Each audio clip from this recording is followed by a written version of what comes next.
Hi, everyone. Welcome to our town hall.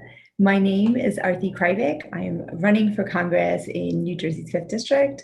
I'm so glad to have you on board. I'm really excited today in particular because we are just 7 days from the election, July 7th. So please, if you have your vote by mail ballots already, remember to fill out the bubble next to my name, Real Democrat, Real Train. Put it into the mailboxes on or before July 7th. I really appreciate that. Earlier the better for us. Today is also the last day that the county clerks got your emails for your mail-in application ballot. So I hope you were able to do that. And now we're just working really hard, making sure that all the voters in our district know who we are, know what the campaign is about, and that we are able to make sure that everybody knows that we are about the people. We're about representing working families, representing folks in New Jersey 5 who haven't had real representation for a very long time. And we are going to make this happen, especially after the progressive wins in New York. We're next. So all eyes are on us. I'm really excited. I know we're going to do this because we have incredible grassroots power. We have more than 1,000 volunteers who are helping us out right now, phone banking and text banking. We're doing no contact literature drops, and they're all making a difference. So thank you everyone for your support, and let's get started. We have Mike on board like he always is, and today he's going to also share the questions that we have. Hi, Archie. Great to be here with you with 7 days left. So exciting. It's great. All right, so Mike, I know we have a bunch of questions, especially closer it gets to the election. Do we want to get started with the first question? Yeah, we have a bunch of questions submitted ahead of time. If you are with us on the Zoom or watching on Facebook Live, I will be monitoring the chats in both of those venues. So please add your questions there and I'll add them to the queue. So our first one is from Eve in Maywood, coming up on the screen now. She has a two-part question. So first, what is your stance on providing easily accessible women's healthcare to all women and fighting for a federal mandate for access? The second part is, what is your stance on improving access to medical marijuana? Great. Eve, thank you so much for your question. I really appreciate that. Reproductive justice is something that has been central in my entire adult life, to be honest. I just didn't call it reproductive justice or didn't realize that that's what I was really fighting for. Reproductive choice has been crucial in my life. As a woman, as a mother, I feel very strongly about it. I'm committed to fighting for reproductive health, rights, and justice. And really what we need to do is make sure that we're bringing the conversation around to what it means to be an ally for women and what it means to be an ally for women's healthcare. For that reproductive justice, what we're actually centering, particularly on women who are from vulnerable communities, Black and brown women, and this includes maternal mortality. This includes maternal health care as well, making sure we have access to abortions for those who are in rural communities who might not have the ability to go to a clinic that is nearby. So I think all of that is very important. We need to work. I will work to ensure that no one is denied their right or access to an abortion. And that is central, right? I have always done, and I will continue to defend the right of all people to make choices about their own bodies. I think that's critical. For me, I think what we need to do to move forward is to codify Roe v. Wade so that a person's right to an abortion is built on, frankly, more than just a tenuous foundation, right, of right to privacy. We absolutely need to repeal the Hyde Amendment. We need to fight trap laws.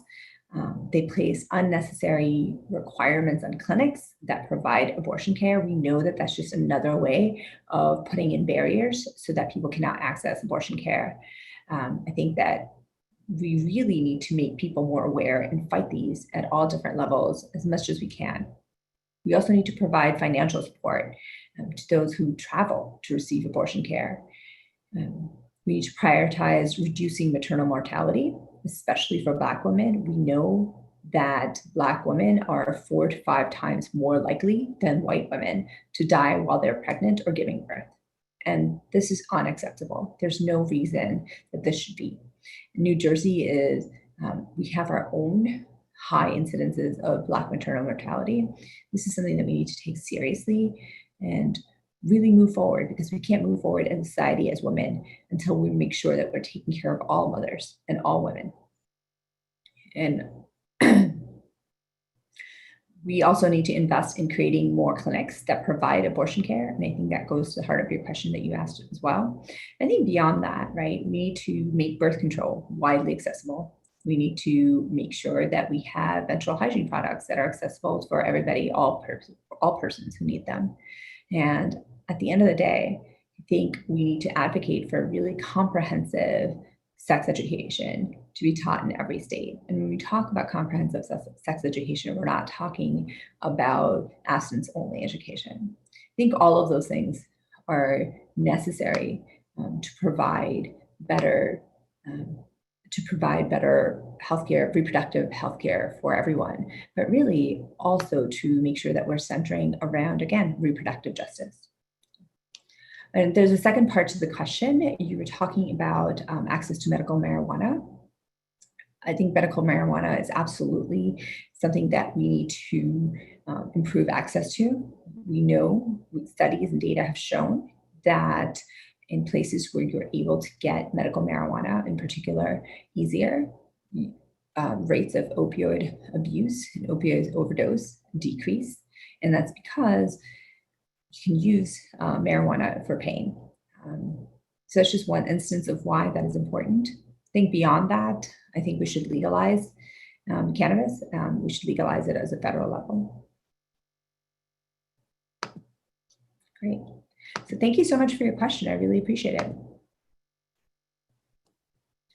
Okay. So Mike, what's the next question? Yeah, we have, so two folks actually had questions that were similar. So okay. Neil in Haworth asks, I would like to hear how Dr. Kreibich plans to maintain jobs while enacting the Green New Deal. And this might give away the answer to Nikki's question here on the Zoom. Do you support the Green New Deal? Great. Well, thank you both for those questions. Absolutely. I support the Green New Deal, not just support the framework, but I think it's essential for us as we move forward for a couple of different reasons. One, we need the Green New Deal because we need that framework to be able to do the shift that we need to do towards a more sustainable future. Look, we know the climate crisis is here. We know that we can't wait around with our heads stuck in the sand and waiting for things to happen. We know that we need to take bold climate action. The Green New Deal is the framework with which we need to do it. We're also in the middle of a pandemic. We're looking at an economic crisis that is just going to get worse. We have more than 45 million Americans that are out of work right now. The way we can put them to work, the way we can help, especially for folks who are not sure that they have jobs to go back to, who might have much bigger losses than we imagine. The way that we make sure that the government can help is to have a federal jobs guarantee, to use the Green New Deal framework to have thousands of green energy jobs to North Jersey, to our region. So yes, absolutely. I think this is the way we need to move forward. In terms of maintaining the jobs, this is exactly what we need to do. We need to have a long-term investment in our infrastructure. We need to have long-term investment in having green jobs come to New Jersey. We know that it's going to be a long-term investment, and this is how we're going to maintain it. So thank you. Okay. Our next question is about foreign policy. Farah submitted this question ahead of time, and Ahab is actually on the Zoom call, and he had a similar question. I didn't get to add it. So Farah asks, I would really like to know Councilmember R.T. Kreibich's opinion on foreign policy pertaining to Modi's BJP government in India, of course, Kashmir, and her stance on Israel's annexation of Palestine. Okay, great. So again, 2 questions in one. We're going to take them separately. I'm going to start with talking about Israel and Palestine, and I will end with the India question. I know that Israel in particular has been something that we've been talking about a lot, especially now with this impending annexation plan, the Netanyahu government. I've said this before. I respect the history of allyship between the United States and Israel. We've talked about the fact that we have a special relationship. I'm committed to a 2-state solution. I think we need to get to that. We are really far away from it right now. And one of the reasons that we're really far away from it right now is because of Trump's reckless disregard for human life, for peace, and for stability, especially in the Middle East. He consistently puts his own selfish needs and profiteering over peace and stability across the board. His capricious foreign policy really signals to other folks that they can do whatever they want. And that's the root of the reason why the instability has really increased quite so much in the Middle East and elsewhere in the globe as well. From my perspective, I think that we absolutely, because of our special relationship with Israel, we must call on the Israeli government to uphold the values that align our 2 nations. Absolutely, Israel is entitled to national security, but Palestinians are also entitled to basic human rights. And the 2 are important. So I think that in terms of when we talk about the annexation plan, there is a letter that 189 other Congress members signed that really warned about this annexation. We know that it's going to destabilize the region even more. We know that this annexation plan is one that even within Israel and around the globe, the government has been warned against. I think I agree. I think it's going to destabilize the region, and the U.S. needs to put pressure on the Israeli government to make sure that it doesn't happen. This unilateral annexation plan is really going to forestall any progress that we could really be making towards what is true peace, which is a 2-state solution where we resettle Palestinian refugees, where we allow a mutually agreed upon number of refugees to resettle in Israel in order to reunite families, because that's what this is about, right? Making sure that we have peace and security in the region, making sure that families and kids grow up safe and secure in Israel and in Palestine. I will say an addendum to that is the letter that I spoke about, where 189 other Congress members have signed warning about this. My opponent has not signed that. Not sure why he hasn't signed that yet. So moving on to talking about India and Kashmir and what is happening there. I was born in India. I came here when I was 11. I love the country of my birth. I love the heritage, the cultural heritage that I was born into. You can absolutely love the country of your birth. You can absolutely love your heritage. And at the same time, criticize the government for the anti-democratic policies. And that's where I am. I think the unilateral actions of the Modi government in Kashmir in August last year were uncalled for. It's been incredible international pressure. I think that it needs to continue. By and large, the way Muslims are treated in India, policy-wise, and when we're talking about essentially with a number of policies, with a number of laws that in recent times have been enacted to essentially strip Indians who are Muslim of citizenship, of rights, are absolutely not consistent with the democratic ideals of India. This is not the secular India that I grew up in. This is not where I think the democratic actions lie.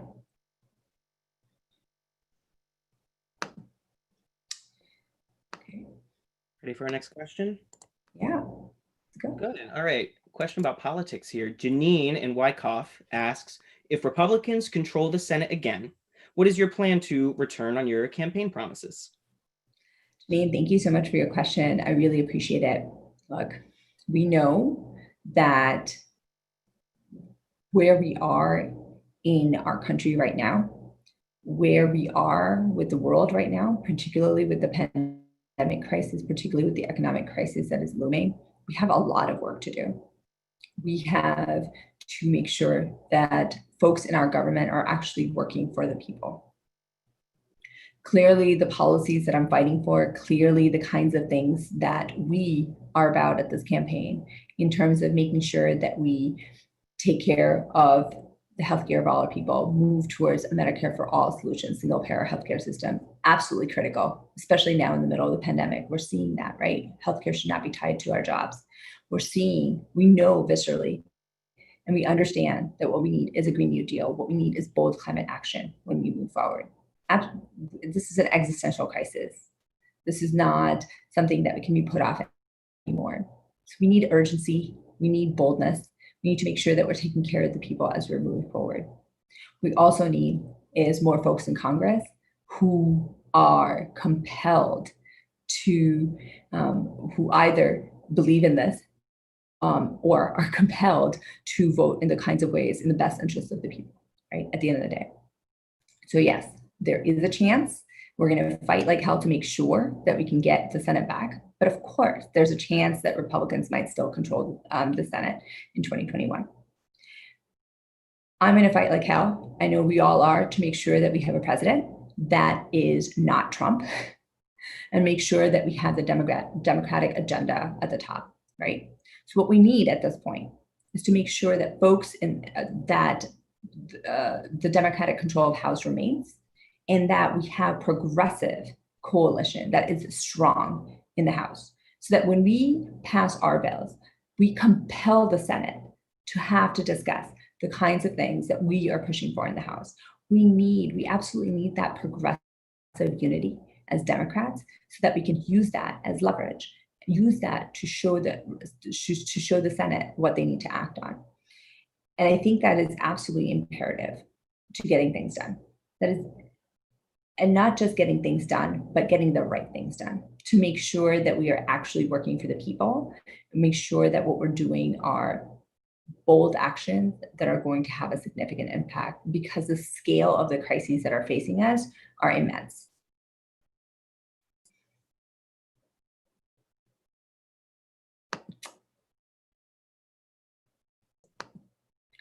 Are you ready for the next question? I'm ready for the next question. To let you know, they are still coming in on the Zoom, so I am adding them to our queue as we go. Will in Ridgewood, bringing it up now, has another foreign policy question, very important. How should the U.S. orient its foreign policy to help end the mass suffering happening in Yemen? Thank you very much for that question, Will. We know that we have an incredible amount of suffering in Yemen. We know that the proxy war that's been fought there has endangered so many lives, and it's not a situation that should or need to continue. We know that my opponent tried to scuttle the House bill that was passed last year in Yemen. Thankfully, he was not able to, but those were some of the backroom dealings that he tried to try and scuttle this deal. Look, I think what we need to do, what's imperative from the U.S. standpoint to end the suffering, is to end or threaten to end American logistics and weapons sales to Saudi Arabia, that they're being used in this proxy war. And if we're serious about doing something about this, this is ultimately where we need to go. We need to push the Saudi government to agree to peace by talking about the lack of logistical support and weapons that we can do as the American government.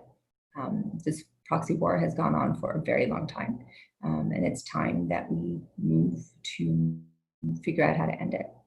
The only way I can think of is to use our leverage and our relationship with Saudi Arabia to do so.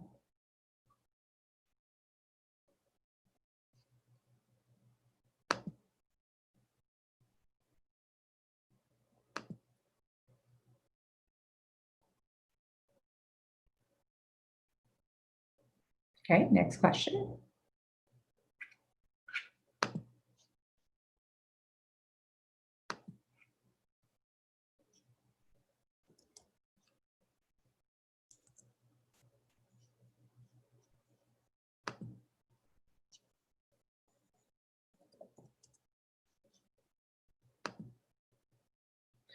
Oh, I was muted the whole time. Sorry, Artie. Can you see the question? I can. Great. It's great. So Neil and Howarth is asking, while I'm not thrilled with Representative Gottheimer, he would be better than the GOP alternative. How will you defeat the GOP opponent in November? Neil, thank you for that question. I appreciate that. Look, I was really happy in 2016 when Josh won, right? Because I thought we had a real Democrat. I thought what he was going to do was really fight for us, because frankly, I was shocked that Trump had won that election in 2016. For me, my opponent winning was really that glimmer of hope that we had for NJ5.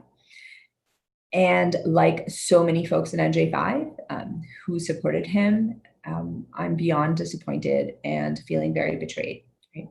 This is somebody who has voted against the Democratic Party more than 200 times in his entire career in Congress, which is just 3.5 years at this point. We have it all detailed. We have a website, josh.gop, that you can go to, and you can literally look at the table that shows all of his votes. Right. Beyond that, right, it's critical where his influence has lain. He was the main reason why the House bill, when we were giving appropriations to CBP and ICE, weeks after we found out that kids were being put in cages after being separated from their families, not given toothbrushes, not even given blankets. Weeks after we figured out that we were inflicting this horrible trauma on a generation. At its height, we had tens of thousands, I think almost 70,000 kids in cages. So weeks after we found that out, my opponent was going to Nancy Pelosi and telling her he had the votes to scuttle the plan to add guardrails and accountability to the House bill. This was the bill that was giving appropriations, millions of dollars to CBP and ICE. And we put no guardrails, no accountability measures in there as we were giving these money. At that point, I knew when he did that he made us all morally complicit in that decision making. Because all of us, no matter what party you belong to, no one understands that this is a humanitarian crisis. No one understands what our responsibility is as people to help kids, to help people. That's not the kind of representative that we want. We know that. People in NJ5 know that. They understand that. And they know that this is the case, whether you're a Democrat or a Republican or you're unaffiliated. And what we thought and what we feared at that time has come true. We have a report from the Government Accountability Office that came out a couple weeks ago that actually showed that a bunch of that money that was given was not used for humanitarian aid and for medicines and food like it was earmarked. It was instead used for CBP to buy ATVs, right? So we know the kinds of things that we feared were going to happen in terms of mismanagement already happened. So the question is, what kind of leadership do we want? Do we want a leader who's moral? Do we want a leader who actually is a real Democrat, who's going to cause real change? And at the end of the day, I know that that's what NJ5 wants, and that's what NJ5 needs. The way I'm going to defeat my GOP opponent in November is because I'm not politics as usual. And while we have a Democratic registration advantage in NJ5 right now, really most of the folks are unaffiliated, most of the voters. That's just the way it is in most of New Jersey as well. And the sad reality is, the reason is because most people don't feel as if either party is doing anything for them. They don't feel as if the establishment really cares about them. And they're right. At its core, folks who are in politics, by and large, do not. And we know this because we have political leaders who are taking corporate PAC money, like my opponent, for millions of dollars. And when you take donations from corporate PACs to the tune of millions of dollars, you owe them your votes. And you can see that in the kind of policies that are not passed and the kinds of policies that are passed. Right? At the end of the day, people understand that whether they are Republican or whether they're unaffiliated. So what voters respond to, who they're excited by, are political leaders who step up with a clear set of values, who will always stand for morality, who are ethical leaders with integrity, who you may disagree with, but you will always know where they stand, and you will always know the perspective with which they come.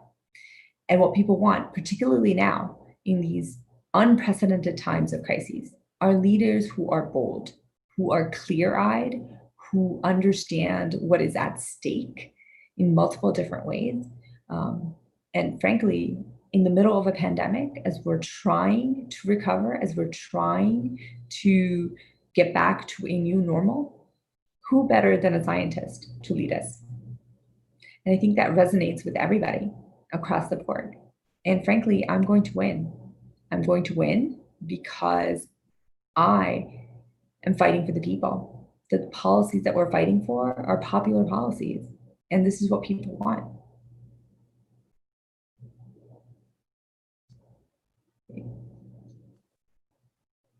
All right, are we ready for the next question? Yes. I'm very excited to share this. So those following along might have noticed this will be our third question from Neil in Haworth. He jumped on the call, and it shows, hey, if you submit the questions, we'll respond. Neil told me he came to the Zoom call, to this town hall, because he had several friends that told him to check you out. And he just posted in the Zoom that you have earned his vote, and he just voted. So Neil, thank you so much. I really appreciate that very much. His question is about healthcare. Would you support expansion of the Affordable Care Act if Medicare for all wasn't an option? Yeah, thank you for that question very much. Look, at the end of the day, absolutely, we need a single payer healthcare system. There is no way that in a country as rich as ours, in a country that is going through this pandemic, 45 million Americans out of a job, most of them having lost their healthcare, cannot afford new healthcare. Most of them, several hundreds of thousands of folks who have been diagnosed with COVID-19, who might be sick with COVID-19, who are recovering with long-term health consequences that we still are just beginning to understand, right? Things like kidney failure, things like lung scarring, long-term issues with cardiovascular health.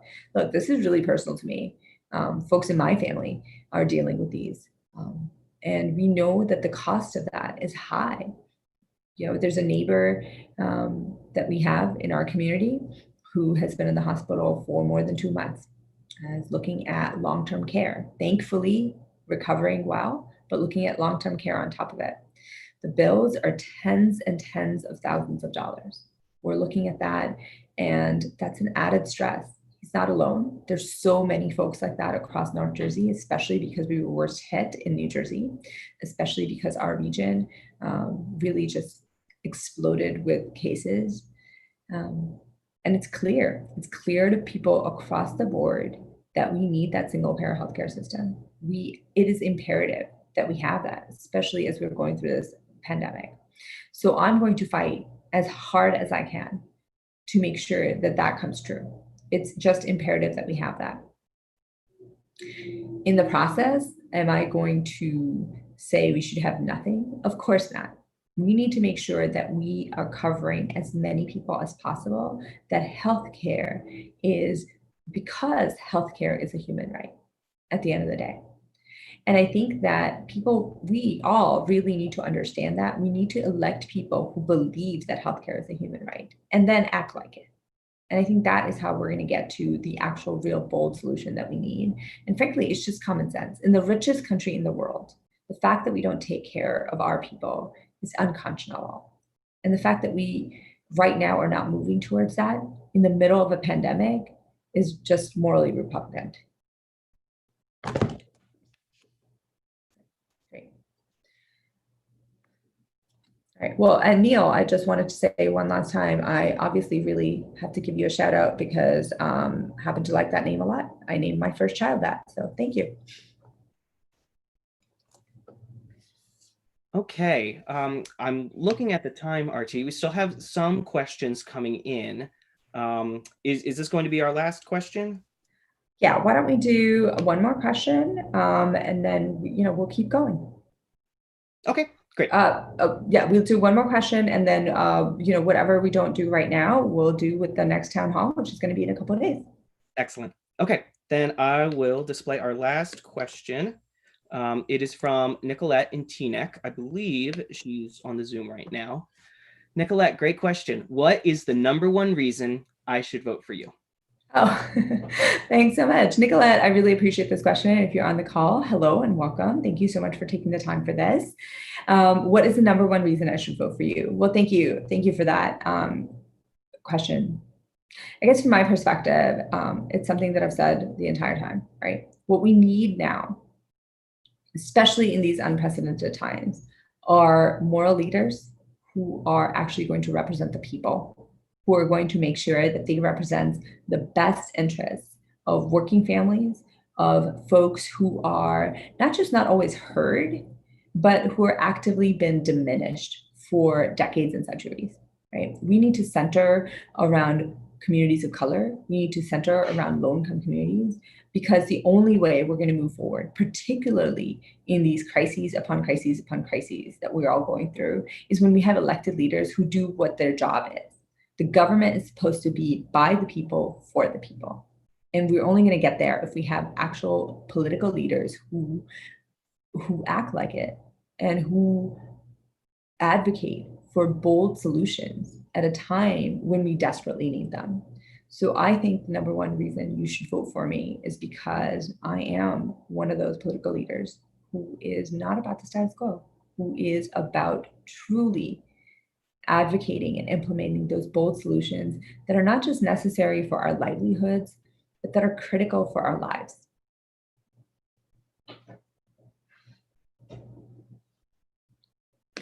So unfortunately, that is all the time I think we have today.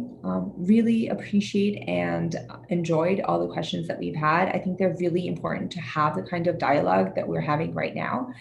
Please continue, keep them coming. We will have another town hall just in a couple of days, especially as we are getting right down to the wire with the election. Please share that I'm having these with people you know. The best way to make sure that we answer your question first is to share it with the Mobilize link earlier. If not, obviously, get on Zoom, ask them as well, and I'll continue to do them. I welcome this dialogue. I think it's imperative we have it.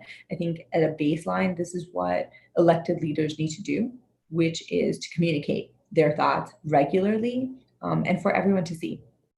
And to make sure that we are communicating in a way that everybody has access to. And I will say that my opponent hasn't done that. His town halls are not transparent. They're not able to be recorded in quite the same way as I've done this traditionally. I think that speaks volumes for the kinds of ways that people govern at the end of the day. So thank you so much for being here. I really appreciate it. For those who are excited about our campaign, who want to join the 1,000+ folks that we have working for us, please, we would welcome you. We need you. We need to reach out to folks. We need to make sure that they know about this campaign. So please join our team, arthiforcongress.com/volunteer. Please support, but above all, if you're an NJ5, please vote for me. Please vote for a real Democrat. Please vote for real change. It is imperative that we move our government, that we move our policies, that we have real change that actually represents people. So I appreciate your support. Thank you so much. And we'll talk again soon. Mike, thank you again for your help today. Really appreciate it. My pleasure. Thank you.